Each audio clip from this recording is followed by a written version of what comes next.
సిద్దిపేటలో ఈ నెల 18న జ్యువెలరీ షాప్ లో జరిగిన చోరీ కేసును ఛేదించారు పోలీసులు. జల్సాల కోసం దొంగతనాలకు పాల్పడుతున్న షణ్ముఖరెడ్డిని అరెస్టు చేశారు. అతన్ని విశాఖపట్నం మద్దిలపాలెంకి చెందిన వ్యక్తిగా గుర్తించారు. బంగారం కొనడానికి వచ్చినట్లు నటించి షాపులో నుంచి 8 తులాల గోల్డ్ చైన్ ట్రేని ఎత్తుకెళ్లాడు.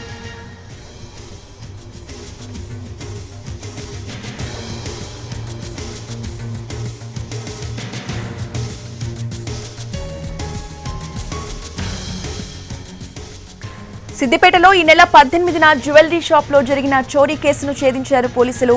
జల్సాల కోసం దొంగతనాలకు పాల్పడుతున్న షణ్ముఖరెడ్డిని అరెస్టు చేశారు. అతన్ని విశాఖపట్నం మద్దిలపాలెంకి చెందిన వాడిగా గుర్తించారు.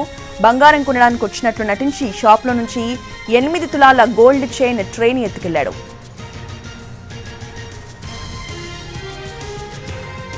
హైదరాబాద్ లో ఫ్రెండ్ బైక్ అడిగి దానిపై సిద్దిపేటకు వెళ్లాడు షణ్ముఖరెడ్డి. దుద్దేడ టోల్ గేట్ వద్ద వాహనాల చెకింగ్ ఉండడంతో బైక్ పై వేగంగా వెళ్తూ పడిపోయాడు నిందితుడు. గాయాలు కావడంతో ప్రజ్ఞాపూర్లో బైక్ పార్క్ చేసి వేరే షెడ్ మార్చుకుని బస్సులో హైదరాబాద్కు వెళ్లాడు. నగరంలో బంగారం అమ్మితే దొరికిపోతానని కరీంనగర్లో విక్రయించేందుకు బయలుదేరాడు. పొన్నాల రంగీలా దాబా వద్ద పోలీసులను చూసి పారిపోయే ప్రయత్నం చేయగా నిందితుడిని పట్టుకున్నారు పోలీసులు. 8 తులాల బంగారం, దొంగతనానికి ఉపయోగించిన బైక్ ను స్వాధీనం చేసుకున్నారు.